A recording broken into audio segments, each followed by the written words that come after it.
Magandang hapon po sa ating lahat. Narito ang latest weather update ngayong Miyerkules, March 13, 2024. Mainit na panahon pa rin ang asahan sa malaking bahagi ng bansa ngayon dahil sa epekto ng easterlies.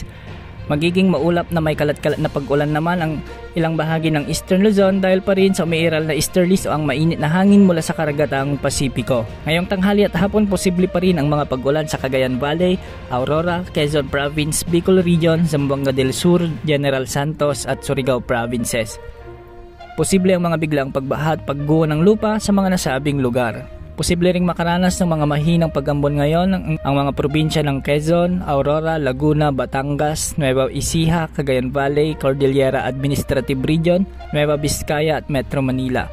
Pinaaalalahanan ang lahat na maging alerto sa banta ng mga biglang pagbaha at pagguho ng lupa. Samantalang nalalabing bahagi ng bansa ay magkakaroon ng bagyang maulap hanggang sa maulap na panahon na may pulupulong mga pag-ulan, pagkidlat, pagkulog dahil sa easterlies. Sa ngayon, mababa naman ang posibilidad na magkaroon ng anumang sama ng panahon gaya ng low pressure area o bagyo sa loob ng 3 hanggang 5 araw. Ngayong araw din, ngayong hapon, posibleng umabot sa 40 degrees Celsius ang heat index sa may Iloilo City. Samantalang 39 degrees Celsius naman sa Cotabato City, Giwan Eastern Samar, Tacloban City sa Leyte, Camarines Sur at Masbate City.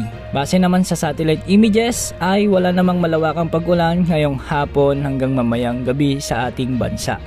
Wala rin tayong gale warning kaya malaya ang mga mangingisda na pumalaot sa anumang karagatang sakop ng ating bansa. Yan ang latest update sa lagay ng ating panahon. Ito po ang weather update ng bayan, maasahan anumang panahon.